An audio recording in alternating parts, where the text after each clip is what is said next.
Brought to you by TechnoSpark 20 series smartphones. आज ये चुनावी मुद्दा बनाकर घर घर जाकर रोहिणी आचार्य कह रही हैं कि मैंने पिता को किडनी दिया है, आप हमें वोट कीजिए, मेरे जैसी बेटी सभी को होनी चाहिए। तो ये राजनीतिक हथकंडा जिस तरह से अपनाई हुई हैं, ये तो शक है कि उन्होंने किडनी दिया भी है या नहीं दिया है, ये भी जांच का विषय है। नमस्कार, आप देख रहे हैं बिहार तक। मैं हूं आपके साथ सुकन्या सिंह। बीजेपी की प्रवक्ता सुहेली मेहता ने अब तक का सबसे बड़ा हमला लालू प्रसाद यादव की बेटी रोहिणी आचार्य पर बोला है। बता दें कि सारण लोकसभा सीट से रोहिणी आचार्य चुनावी मैदान में है और राजीव प्रताप रूडी जो कि बीजेपी के यहां पर वर्तमान सांसद हैं और इस बार के उम्मीदवार भी हैं, उन पर लगातार हमला बोल रही है। ऐसा माना जा रहा है कि इन लगातार हमलों से रोहिणी आचार्य ने बीजेपी को असुरक्षित फील करवा दिया, जिसके बाद बीजेपी ने तीखा हमला रोहिणी आचार्य पर बोलते हुए कई सवाल उठाए हैं। बीजेपी की प्रवक्ता सुहेली मेहता ने सवाल खड़ा किया है कि क्या राजनीतिक फायदे के लिए रोहिणी आचार्य ने लालू प्रसाद यादव को किडनी दी। सुहेली मेहता ने यह भी पूछा कि रोहिणी आचार्य ने लालू प्रसाद यादव को किडनी दी भी या नहीं। इसके अलावा तेज प्रताप की पत्नी ऐश्वर्या राय के साथ तथाकथित दुर्व्यवहार पर भी सुहेली मेहता ने सवाल खड़ा किया और दावा किया कि जो परिवार सारण की बेटी के साथ न्याय नहीं कर सका, यानी कि तेज प्रताप की पत्नी ऐश्वर्या राय को मान सम्मान के साथ नहीं रख सका, वो सारण के साथ क्या न्याय करेगा। जरा सुहेली मेहता का ये वायरल बयान सुनिए। रोहिणी आचार्य जी को अपने क्रेज का घमंड हो गया है। उस क्रेज का घमंड कि एक सजा याफ्ता की बेटी हैं जो चारा घोटाले में कितने वर्षों तक वो जेल में रहे हैं और क्रेज ऐसा शो करती हैं जैसे कि किसी स्वतंत्रता सेनानी जो सीमा पर लड़कर और विजय प्राप्त करके आया हो। उनको इस बात का घमंड है और अपना क्रेज बहुत ज़्यादा बटोरने की कोशिश कर रही हैं कि वो एक ऐसे भाई की बहन है जो न नौकरी करते हैं न व्यापार करते हैं, फिर भी 350 करोड़ के मालिक हैं। वो इस चीज़ का क्रेज बटोरने की कोशिश कर रही हैं कि जिस सारण क्षेत्र में वो प्रत्याशी बनकर गई हैं, उन्हीं के परिवार ने सारण की बेटी को ही बहू बनाकर और पूरे घर ने मिलकर, पूरे परिवार के सदस्यों ने मिलकर शारीरिक और मानसिक प्रताड़ना कर जिसे घर से बाहर निकाल दिया। उसी सारण में लालू प्रसाद जी अपनी बेटी को स्थापित करना चाह रहे हैं, राजनीतिक रूप से इस क्रेज को बटोरने की कोशिश कर रही हैं। न जाने क्रेज को बटोरने के लिए कौन कौन सा हथकंडा अपना रही हैं। हमारे भारतीय संस्कृति में महिलाओं को लोग पूजनीय मानते हैं।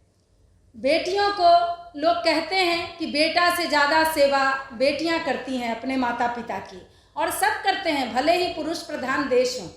लेकिन बेटियां सेवा करने के बाद ये कहकर नहीं भंजाते रहती हैं कि मैंने पिता और माता की सेवा की।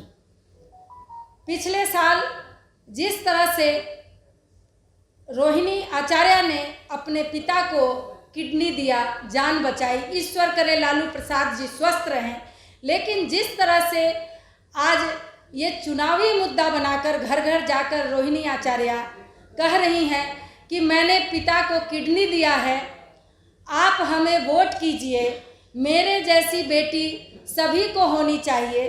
तो ये राजनीतिक हथकंडा जिस तरह से अपनाई हुई हैं, ये तो शक है कि उन्होंने किडनी दिया भी है या नहीं दिया है, ये भी जांच का विषय है। या इसको एक राजनीतिक साजिश समझकर कि हम राजनीतिक रूप से लॉन्च होंगे तो उसके लिए इस तरह का किया जाए, इस तरह का नाटक किया जाए, ये भी एक शक की बात है और ये जांच का विषय है। सिंगापुर से एक महिला आकर और बिहार के इस सरजमी पर आकर और चुनाव लड़ती है और वो बार बार जो बिहार एनडीए की सरकार जब से पिछले 17 साल से काम कर रहा है, बिहार का विकास कर रहा है, उस बिहार में जिसने महिला सशक्तिकरण को कहां से कहां तक पहुंचाया, वहां पर वो ये घोषणा कर रही हैं अपने क्षेत्र में कि महिलाओं की सुरक्षा करूंगी। अरे पहले अपने घर में महिलाओं को सुरक्षित रखिए। जो दूसरे की बेटी आती है तब आप समाज की बेटियों की सुरक्षा की बात करेंगे। और जिस तरह से लालू प्रसाद जी को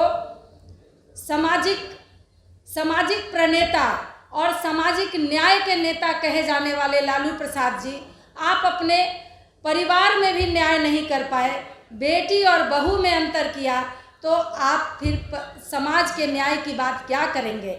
जहां पारिवारिक न्याय की बात नहीं हो, वही उनकी बहू जो रो रो कर कह रही थी कि मैं भी तो यादव समाज की बेटी हूँ। स्वर्गीय दरोगा राय जो बिहार में इतने प्रतिष्ठित नेता थे, उनकी वो पोती है। वैसी लड़की को भी इन लोगों ने घर से धक्के बाहर निकाल दिया और इन जालसाजों ने अपनी बेटी को उसी क्षेत्र में जाकर राजनीतिक रूप से स्थापित करने की कोशिश कर रहे हैं।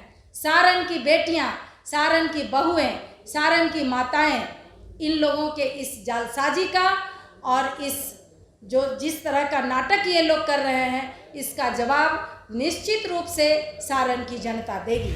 बता दें कि रोहिणी आचार्य सिंगापुर में रहती थी और 2024 के लोकसभा चुनाव से ठीक पहले उनकी बिहार में एंट्री हुई और फिर उनको सारण से उम्मीदवार भी बना दिया गया। इससे पहले सोशल मीडिया के माध्यम से कई मौकों पर रोहिणी आचार्य बीजेपी के बड़े नेताओं पर हमला बोलती रहती थी। जब से रोहिणी आचार्य को सारण से आरजेडी ने उम्मीदवार बनाया है, तब से रोहिणी आचार्य बीजेपी के निशाने पर आ गई हैं और अब बीजेपी ने सुहेली मेहता को अपॉइंट किया है रोहिणी आचार्य पर हमला बोलने के लिए। इस दौरान सुहेली मेहता ने कई तरीके से रोहिणी आचार्य को कटघरे में खड़ा तो किया, उनकी किडनी डोनेशन पर भी सवाल उठाया है। देखना होगा आरजेडी इस पर पलटवार कैसे करती है। बिहार की खबरों के लिए आप देखते रहिए बिहार तक।